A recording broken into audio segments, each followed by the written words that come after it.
Sweet November. It's here and it's hard to believe. Welcome to November.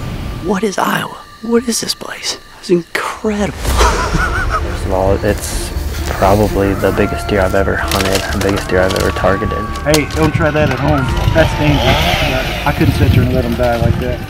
No, as soon as they go the other way, it really starts to itch. Just came into 5 yards at the base of the tree. That deer has worn us out. And Brooks, you don't even understand. Oh my gosh. That's the biggest deer I've ever shot. Comes into 17 yards. I've been looking forward to that for so long. Man, that's awesome. What a morning. Oh gosh, look at that thing. Without hunting on the ground, and that's exactly what we're going to do tonight.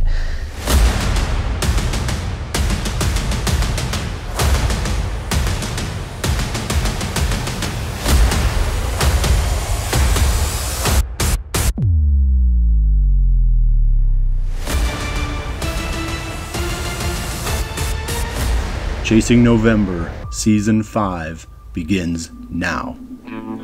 Though we sharpen our skills and make our plans with November in mind, the whitetail season starts months before. During the off-season, Jared Mills moved back to eastern Iowa, where he has permission to hunt several farms. The move also brings him much closer to the river farm that he and Mike Reed own. Lying in the river's floodplain, it can be very challenging to grow crops and to plant food plots on this farm. The previous fall was a washout. 2 different floods wiped out the food plots and scattered the deer. While some deer did return with the receding floodwaters, the farm was not nearly as good as it had been in 2017, the year Mike and Jared bought it. Fortunately, 2019 proves dry enough that Mike and Jared are able to get their big and beastie, sorghum, and bean plots planted. With the seed in the ground, the 2 bow hunters turn their attention to the bucks they hope to hunt. 3 grab their attention. 1 is a big frame 10-pointer that is new to the farm.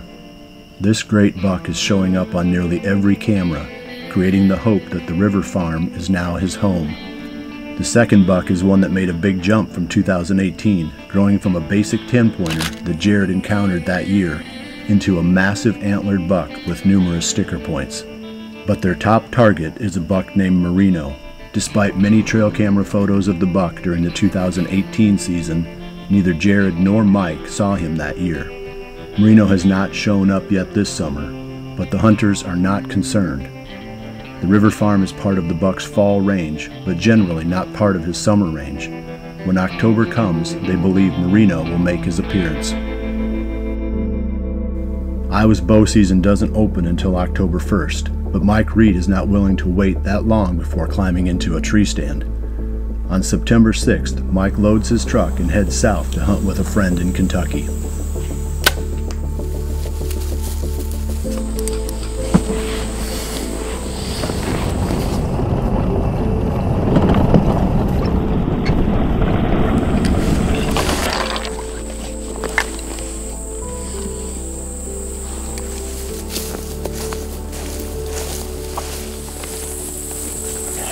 Like way off, so they should be able to see us from down low. September 9th. Grant and I are set up for the afternoon hunt in the same set we've hunted the last 2 afternoons. Yesterday we got here at 3:30 and our primary target was standing under the stand right here. He was with another deer that spooked. I don't think he really saw us. He ran off to the south. Main problem is this is our 3rd time in here, and every time we get here we spook deer out from under the stand, so they're just bedding right around the stand. It's only 3 o'clock. We got in here really early. We got a straight east wind blowing back over the CRP, or it's supposed to be. I always say you can never trust an east wind. It's always trying to blow from the west, and when it's light and variable, you just never know what's going to happen. So we got the ozonics going. And with any luck, that buck's gonna show up tonight and we'll get a shot at him.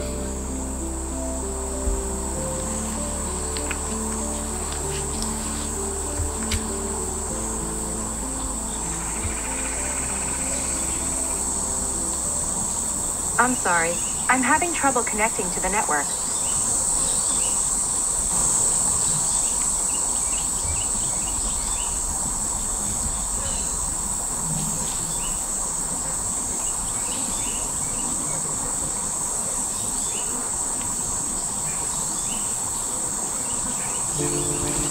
Why does it keep going off? That's unbelievable. That is terrible. That's first right there. So he popped out at like 50 yards and he was coming in. And I stood up to grab my bow and get the GoPro going. And somehow the side button on my phone got pressed in. And so Siri started saying she's having trouble with her connection. He heard it and he went back to the south. So probably just blew our chance for today. That same evening, 30 miles away, team member and Kentucky resident John Kirby is also in the stand. John is looking for a giant 8-pointer that he filmed from a nearby freeway a week earlier.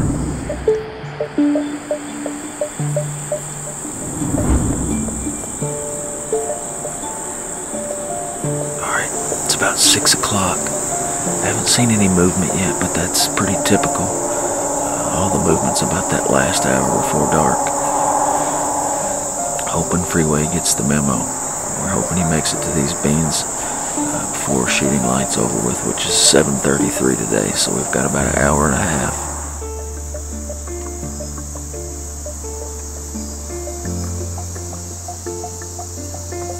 The buck that John now refers to as Freeway steps out on the opposite side of the big bean field. The observation stand was a success, and now the bow hunter knows right where to set up the next evening.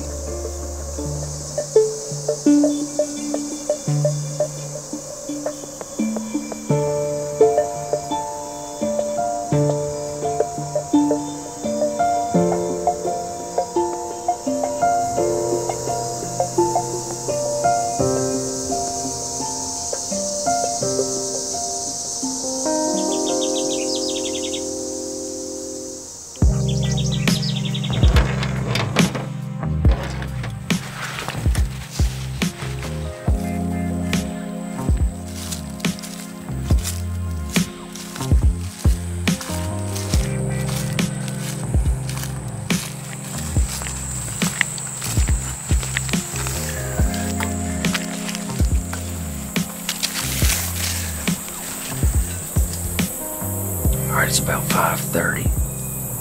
Sitting here waiting on Freeway. Last night he came in about 7 o'clock, 30 minutes before into shooting light. Fingers crossed that he does the same thing tonight. Got a pretty good feeling he does. We got some beans here that are much greener than the rest of the field. All the other part of the field is really starting to turn. These beans are really holding out. Still nice and green. Not a lot of acorns on this farm, so they're still keyed in on these beans. The wind's holding up still, and hopefully it continues to do so, or else we'll get out of here real quick so we don't mess things up. But hopefully things stay how they are and Freeway gets the memo and makes the move tonight.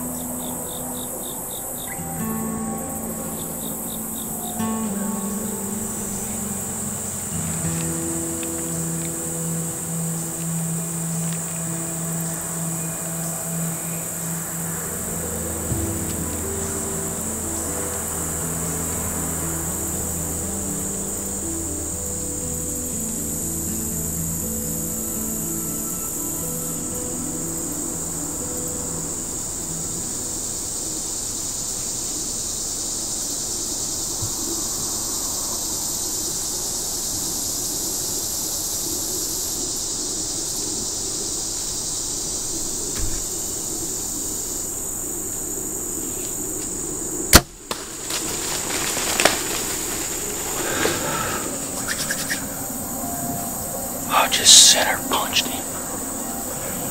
Oh my goodness.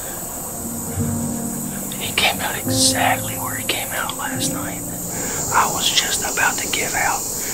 The bugs are eating me alive. I've never itched so bad in my entire life. I just kept saying, it's gonna be worth it, it's gonna be worth it. And man, I just freaking center punched Freeway. Oh my goodness, I cannot believe it just happened like that. We got an arrow here.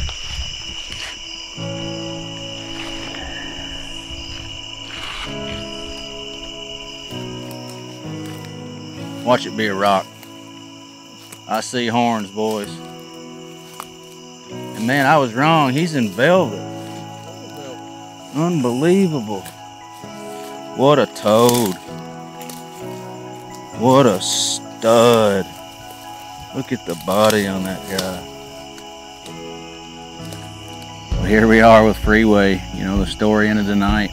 It's a deer we've been watching all summer long. I had a lot of high hopes for this deer coming into Kentucky's bow season here, 2019. I actually essentially just hunted some observation stands until I really got a beat on exactly what old Freeway was doing. He transitioned bedding areas on me. We got back on him, and we actually saw him last night. We eased in here this afternoon, kind of banking that he'd do the same thing, and he did. Old Freeway, he came through for us, and a lot of hard work, a lot of late nights. I have to thank my wife for putting up with it. Got to thank my great friends, J.D. Williams for letting me hunt out here, great friend Josh Honeycutt for helping me tonight and helping me all season. We've been strategizing on a bunch of deer, and man, I just couldn't be happier that it all happened tonight.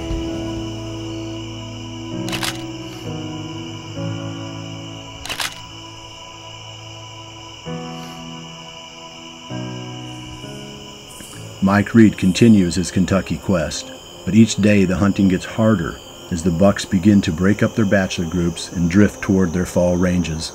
3 days after John Kirby tagged the giant velvet-antlered 8-pointer, Mike gets his chance.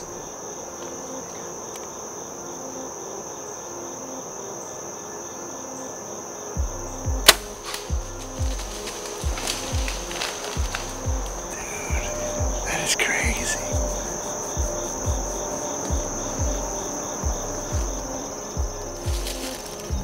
After Mike tags his unique buck, he loads up and heads back north to Iowa, hoping to return in time to spend a few days hunting the urban zone around his home before the statewide season opens.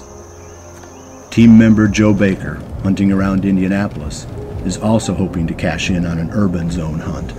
Joe has been spending the summer preparing for the season with his sons Jace and Mason.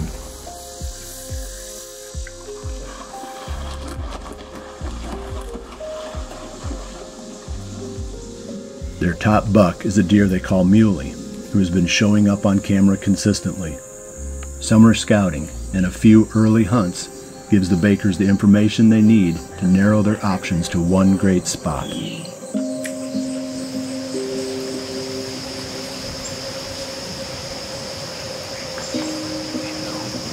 We're here in Marion County, here in Indianapolis, Indiana. Today's September the 26th.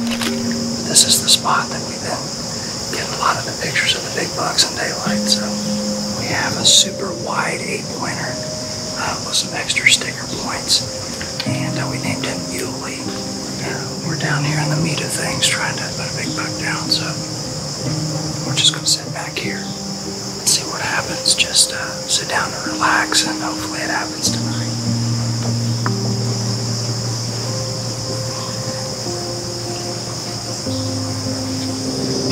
Well, it's 6 o'clock. This is him walking by Jay's about 5 minutes ago.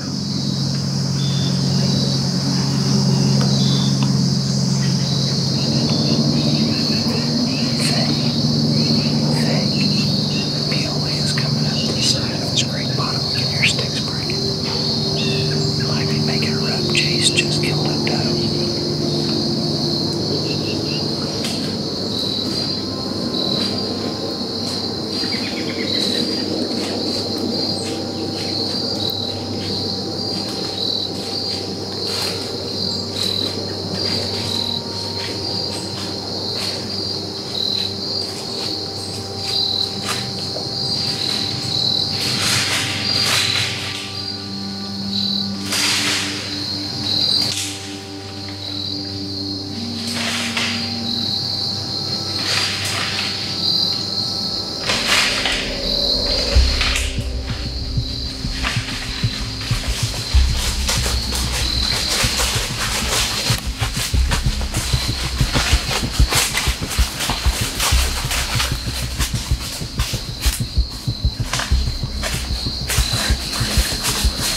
I've never seen anything like that.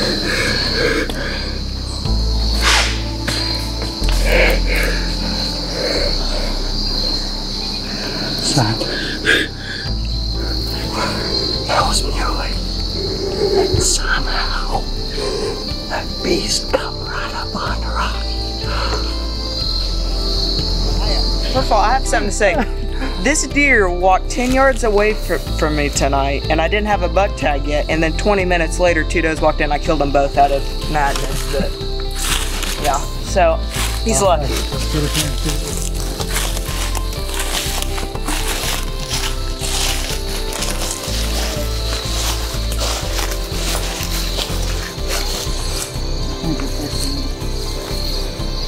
So anyway, we went and got our stuff and got it all loaded up. We was coming through that grass field, and since the entry was high and I don't think it exited, hold up, Jace. I think we just wanted to give it a little bit more time, but the blood is a lot better.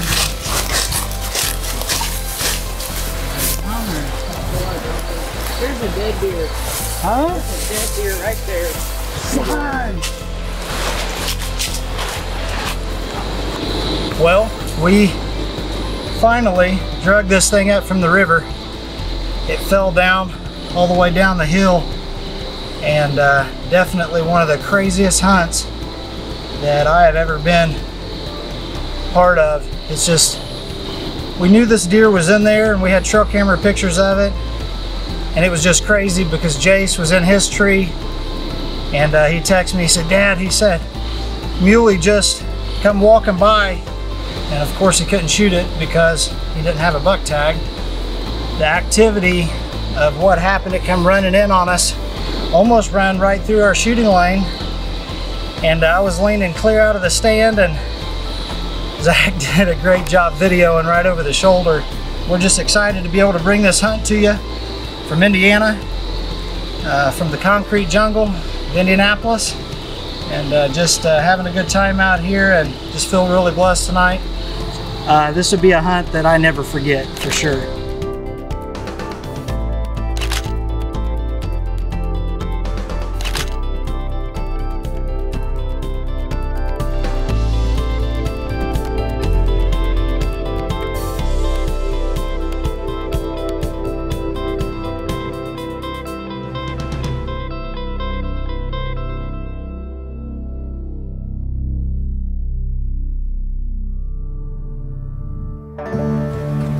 My own preparation for the season followed two paths.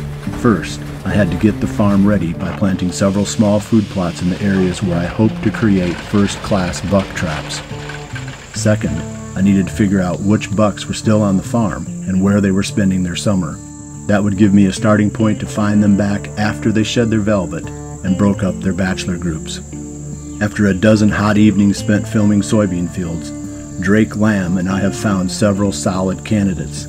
One was a massive 8-pointer that Drake filmed on August 8th. That buck has been on the farm for the past 2 seasons and will now be a top prize. Another was a buck I called the Bladed 10, a deer that nearly died from fighting in 2017, regressed to an 8-pointer in 2018, and now resurfaced with antlers almost identical to what he carried 2 years earlier. The Bladed 10 is also a prime target. Other bucks made it onto my radar as well, but didn't necessarily make it to the top of the list. Despite the impressive bucks we found on the beans, it was the 2 that we didn't find that I thought about the most. Could they have died from EHD? A slight outbreak of the dreaded disease had hit my farm. Nothing like 2012, but we did find several dead deer in the creeks and ponds, including a really nice young buck with a ton of potential. One of the missing bucks is one I called Upturn, a deer that I filmed in August of 2018 and found on my trail cameras throughout October of that year. The other no-show was a big 10-pointer that we filmed chasing does on a soybean field the previous November. Both of these bucks had been a bit too young the year before, but showed huge potential. I am hopeful these bucks will show up once the annual transition to the fall ranges is complete. Team member Owen Riegler is coming off a tremendous season that saw him tag a massive old warrior he called Krabs. Now, as Owen finalizes his 2019 preparation, he is trying to relocate the giant buck he missed the previous season, a buck he called Uno. Though Owen has found no sign of the buck since that November evening, hope yet remains that Uno will reappear. Owen now turns his attention to 2 bucks he filmed in 2018, Picket Fence and Digits. In addition, Owen found matched sheds to both deer this past winter. Summer photos reveal that both bucks are still alive. A new buck also showed up, one Owen decides to call Wolverine. Owen's season shapes up to be an exciting one.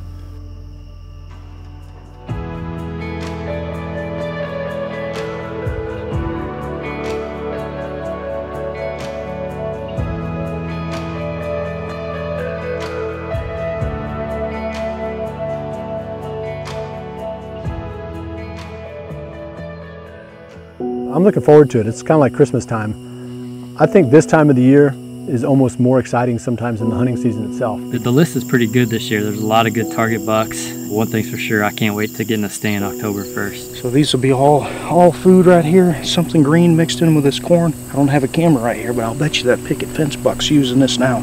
This is actually one of the new farms I got permission on. It's probably the one that I'm most excited about. Season's coming less than a month, so we're definitely excited to be up in a tree. I know Max and I are super eager to start hunting. It's right around the corner. Can't wait to start the 2019 season. November seems a long way from the September sauna, but this is when the real season begins. During the coming weeks, we will get down to the serious business of finding and attempting to pattern the bucks we will be hunting this fall. Late summer lacks the intensity of the rut, but it makes up for that in many ways with the excitement of discovery.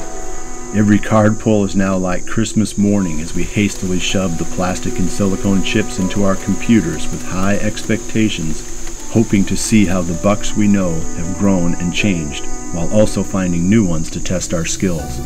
While most seasons have not yet opened, these late summer days are priceless. This is when we start looking for the edge pieces of the puzzle we hope to build. The one with the picture of the thick-necked buck, steam coming from his nose as he walks slowly across a frosty morning meadow. That's the one we have started working on. That is the image we hope to fill in when we are once again chasing November.